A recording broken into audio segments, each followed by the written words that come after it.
Good morning students. In the earlier sessions of this particular chapter, continuity and differentiability, I had given you the definition of continuity of a point, continuity of a function at a point, and also we had discussed about the continuous function. And then using the definition of the continuity, we had worked out different types of problems to find the, to verify whether the function is continuous or not at a point, or to find the points of discontinuity. Depending upon what has been asked in the problem, we had worked out enough number of problems about this one. And if it is given that the function is continuous at a point, if there is an unknown quantity, we had calculated the value of that unknown quantity. Now and afterwards we had considered some standard functions whose continuity we had discussed, like sine function or a polynomial function. All those things we had discussed in the earlier sessions. Now from this session onwards, I will be discussing about the derivatives or the differentiability of the functions. Now before that, one topic which I have written here, logarithm, this I want to teach. The reason is, in the first year PUC calculus part, you had studied two functions. One was an algebraic function, the other was a trigonometric function. Okay. Now here in the second year, we are studying about the derivative of an exponential function as well as a logarithmic function. So you should have some knowledge about the logarithm. And also there is one method of differentiation which is called as logarithmic differentiation. Again, for this you have to know something about logarithm. So here I am not working out any problem. I am going to give you the definition of a logarithm and then some rules or theorems or laws, what we call them. Those laws of logarithm or the theorems of logarithm I am going to teach you, because we need that knowledge of logarithm to solve the problems when we come to the logarithmic differentiation method. Now see actually how this logarithm was developed means, when the mathematicians wanted to do huge multiplication of two huge quantities, or dividing one by the other. No, they were doing the actual multiplication, like multiplying by one digit, then shifting the position to the next one, like that they were doing. But a British mathematician by name John Napier, he gave an idea, this multiplication could be simplified to addition and division could be simplified to subtraction. So he gave an idea, and that idea was developed to a particular chapter of mathematics which we call as logarithm. Here how do you define that one is, now let me consider a number like this, say 2 to the power 4 equal to 16. Now you have learnt about this, it comes under indices which you have studied in the high school classes. 2 to the power 4 equal to 16. What do you call 2 here? 2 is called as the base and 4 is called as the index or the exponent. So 2 to the power 4 equal to 16. Now when you express the number in this form, we call it as the exponential form. Now when it is like this number 4 or the index, no, we call that 4 as the logarithm. 4 is equal to logarithm of 16 to the base 2. Now this is how we call it.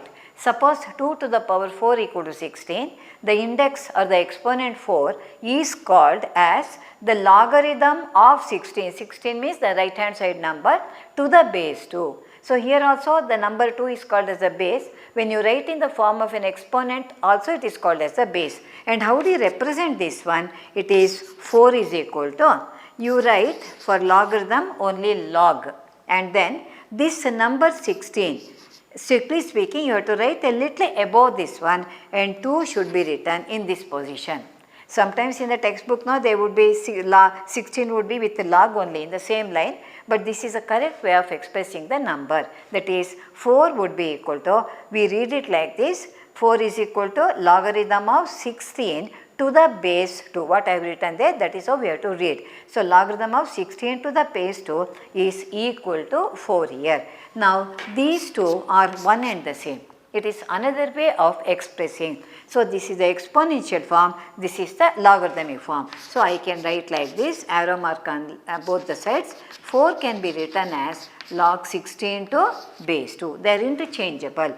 So, if 2 power 4 equal to 16, then log 16 to base 2 or 4 would be equal to log 16 to base 2. So, these are two ways of expressing the same quantity. So, this is a particular example I have taken.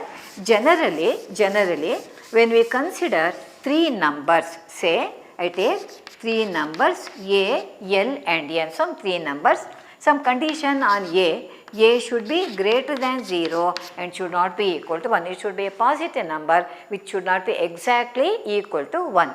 So, consider 3 numbers A, L and N. A should be a positive number not equal to 1.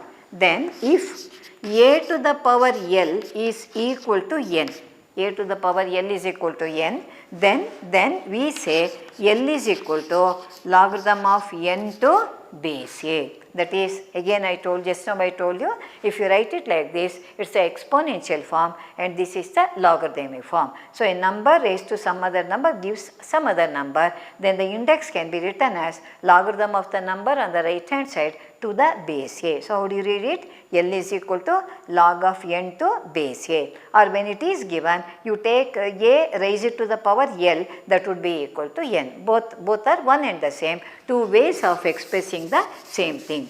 Now, let me take an example. Say 3 to the power 4 is equal to 81. How do you write this one? The index 4 can be written as log of 81 to the base 3. Here also 3 is called as the base. Here also we call it as a base. Now, take another example. 4 to the power 3 is equal to 16. Which implies that 3 is equal to log of 64 to the base 4. So, this is how we any number which is given in the exponential form, you can write it in this form, that is a logarithmic form. Now, here one important information, because we come across such quantities while working out the problem. Now, that usually I give it as a note. Suppose you take logarithm of a number to the same base, that is, if the number and the base both of them are equal to each other, logarithm of any number taken to the same base, this would be equal to 1. What can be the reason for this one? Because A raised to the power 1, that is A to the power 1, as you know, is equal to 1. Any number raised to power 1 will be equal to itself. Therefore, if you express that in the form of logarithm, log A to base A, whenever you come across a number and number as well as a base, they are equal to each other, immediately you can write the value to be equal to 1. That is one information you have to remember. Then another information is logarithm of 1 to any base. Logarithm of 1 to any base will be equal to 0. What can be the reason? You know already A to the power 0 equal to 1, but make sure that A is not equal to 0. But while defining the logarithm, I had taken A to be a positive number greater than 0. So, the rule, you might be familiar with this one, A to the power 0, any number to the power 0 equal to 1, but that base should never be equal to 0, because 0 to the power 0, as you know, is called as an indeterminate form. So, A to the power 0 equal to 1. If you write in the form of the logarithm of 1 to base A will be equal to 0. So, whenever we come across log 1, irrespective of the value of A base, that will be always equal to 1. So, if the number and the base are equal to each other, the value would be 1. If the logarithm of 1 you are considering to any base here, that would be always equal to 0. Now, next is types of logarithms. Types of logarithm. We consider here two types of logarithms. One is known as the natural or Naperian logarithm. Naperian, why that name is given is, I just told you that this concept of logarithm was given by John Napier, it's a British mathematician. So, one logarithm is named after him. So, we call it as a natural or Naperian logarithm. Now, Here I just told you the base is a, which should be a positive number and not equal to 1. Now suppose the base is e, small letter e, then we call that as a natural or a Napierian logarithm. What exactly is e called? E is known as the exponential constant. E is called as the exponential constant. See, you might have come across e to the power x. We will be discussing about the exponential function in the later sessions. See, e, the number e, see it is used in different, see some, if you are discussing about a conic section, e would be for the eccentricity we use the letter e, but when you are discussing about this one, the function here is the exponential constant. Now this e is an irrational number which lies between 2 and 3. That is, it is greater than 2, less than 3, it strictly lies between 2 and 3. So, e is called as the exponential constant, which is an irrational number lying between 2 and 3. So, if the logarithm is taken to the base e, whatever may be the number here, say log k to base e, let me write. So, if the base is e, we call it as the natural logarithm or the Napierian logarithm. So, this is the first type of logarithm, that is the natural logarithm. Natural logarithm or the Napierian logarithm. Now, the second one, if the base is 10, instead of taking e, if you take the base to be equal to 10, we call it as the common logarithm. We call it as a common logarithm. See, in your physics lab classes, you will be using the logarithmic table. There, no, the base is taken as the, values that are given when the base has been taken as a 10 here. So, we call it as a, for the arithmetical calculation, we take the base to be 10 and do the calculation. So, if the base is e, which is the exponential constant, we call it as the natural logarithm. If the base is 10, then the logarithm is called as the common logarithm. Now, these two things you have to remember. Now, another information. See, all this information when we will be using while working out the problem in calculus, differential calculus. Now, sometimes we come across, especially when we find the derivative of the function. This is one particular problem has been asked in one of the earlier in many examinations for a 1 mark question to find the derivative of this one. So, we use different methods to find out. Remember this one, e to the power log x to base e. Observe, e is the base here, log x itself is the index. But here the index also has the same base e, isn't it? For the logarithmic term which is in the index position, the base is e, and the base of this number is also e. So, if this and this, both of them are equal to each other, same base, then the value you can take this directly, x. Whatever number, need not be always x, it can be sin x, tan x, cos x, 1 by x, whatever may be that one. Whatever number, logarithm of any number, any quantity which you have taken, that can be directly, will be equal to, this whole thing would be directly equal to x.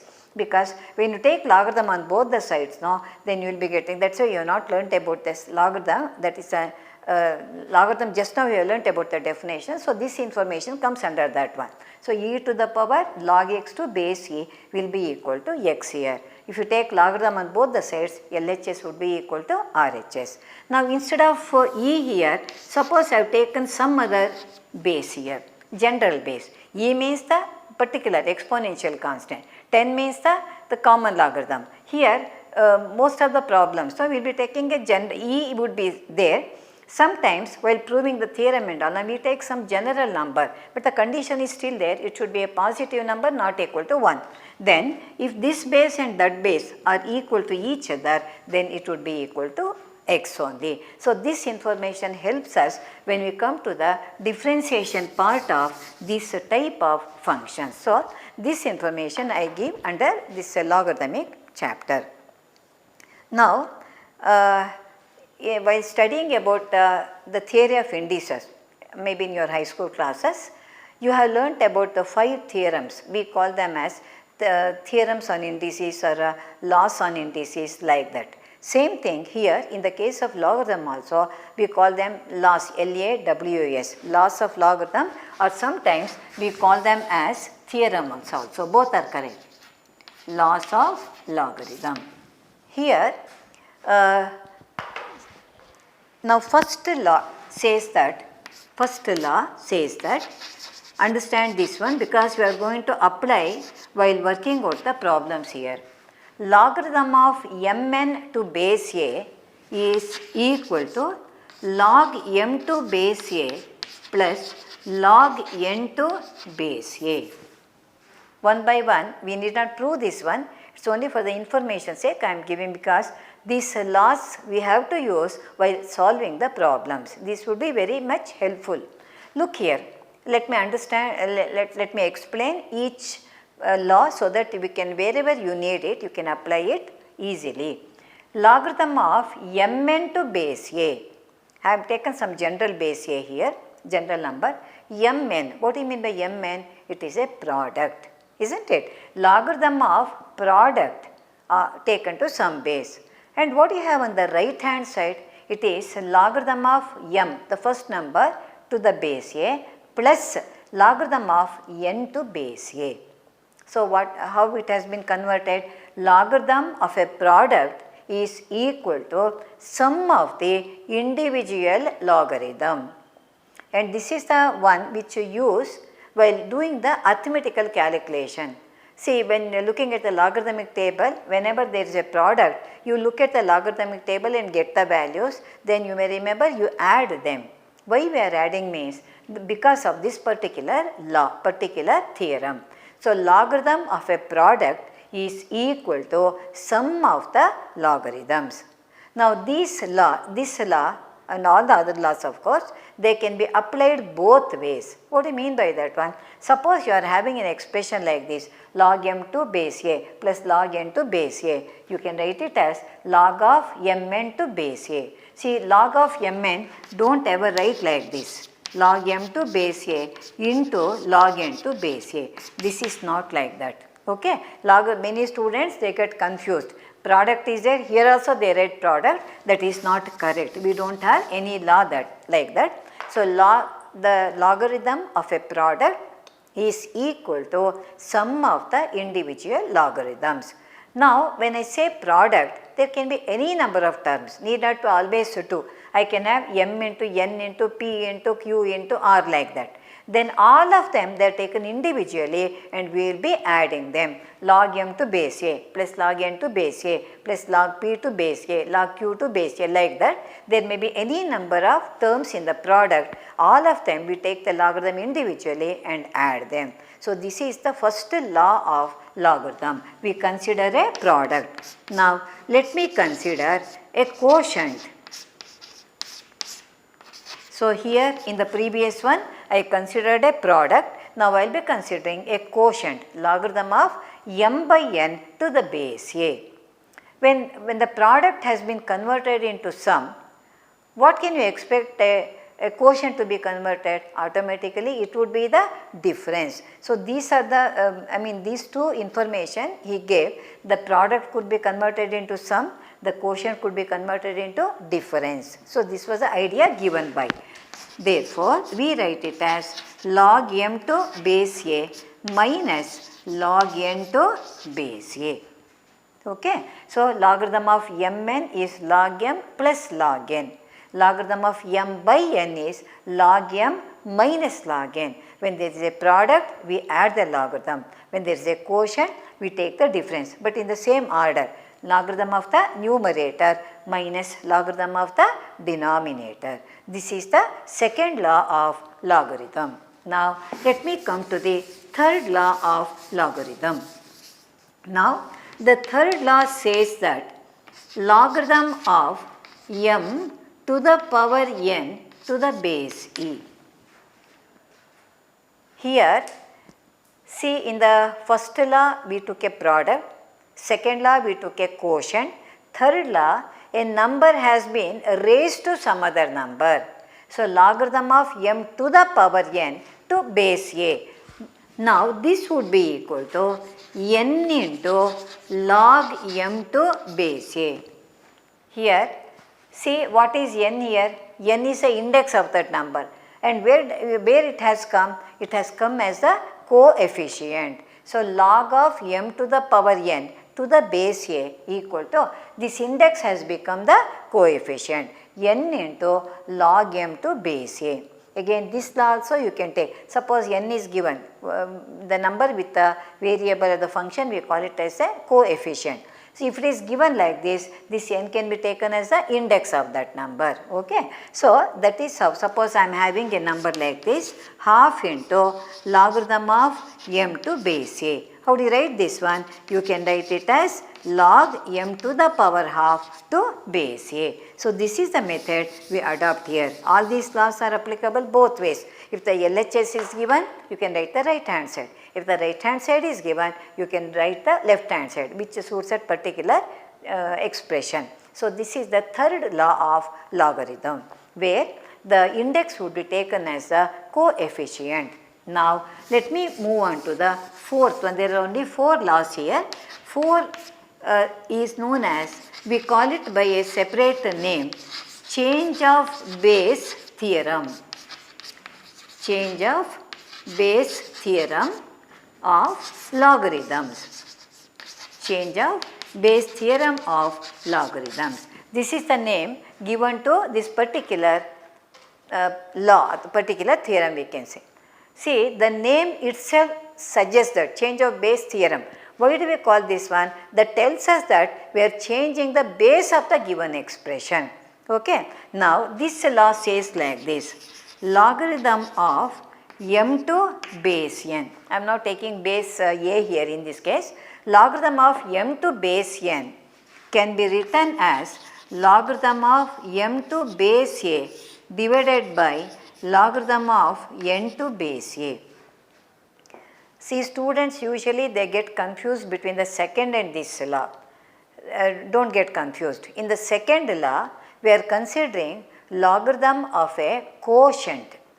The number whose logarithm we are taking, that itself is a quotient. Then we write log m minus log n, whereas here it is not so.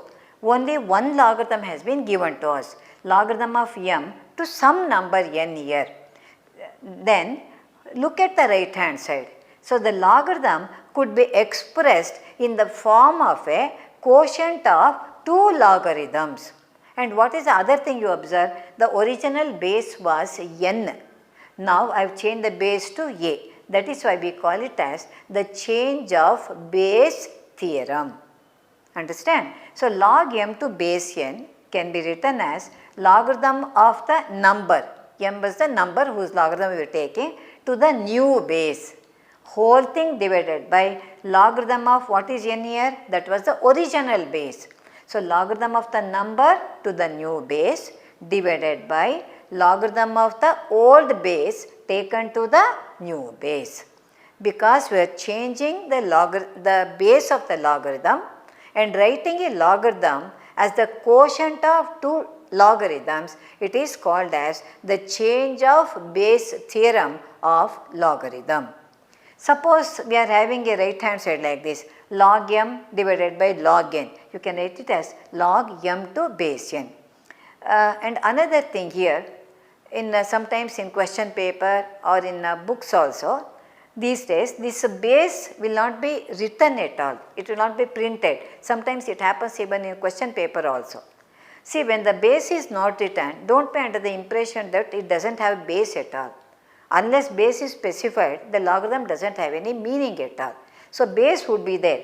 That when it is not written means either it would be the exponential base or all the terms will have the same base. That is the meaning of that one. So if it is strictly speaking, we have to write the base there. Sometimes it is omitted, but don't be under the impression it does not have base. The base would be there, may not be written in that particular problem or in the question paper. So if it is log m to base a divided by log n to base a, you can write it as logarithm of m, the numerator number, divided by log m to the denominator number should be taken as a base of the logarithm. So, these are called as, these are the 4 laws of logarithm, and this one, the fourth one where we change the base, is called as the change of base theorem of logarithm. Now, using this last theorem, change of base theorem, we can have a note like this: log m to base n, log m to base n can be written as 1 by log n to base m. What do you observe here? Of course, it can be proved also. Here I am not going to proof of any theorem, I am just giving the information. Look at this one. The left hand side is log m to base n. M was the number, n was the base, isn't it? Now, on the right hand side, I have taken it to the denominator. But what has happened to the number and the base? They have been interchanged. So, a logarithmic term can be taken from numerator to denominator by interchanging the number as well as the base. But it has to be a single term. If an expression is there, log of something plus log of something, you cannot take it to the denominator as a whole.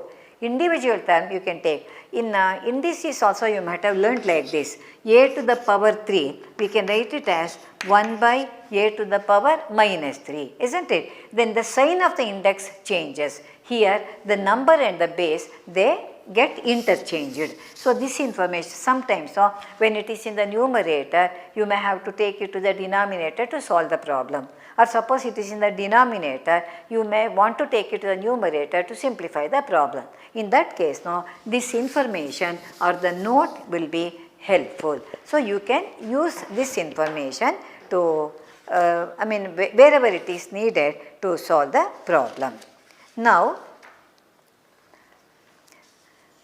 this is about the definition of a logarithm, and then what are all the information I given. If the number as well as the base, they are equal to each other, the value would be 1.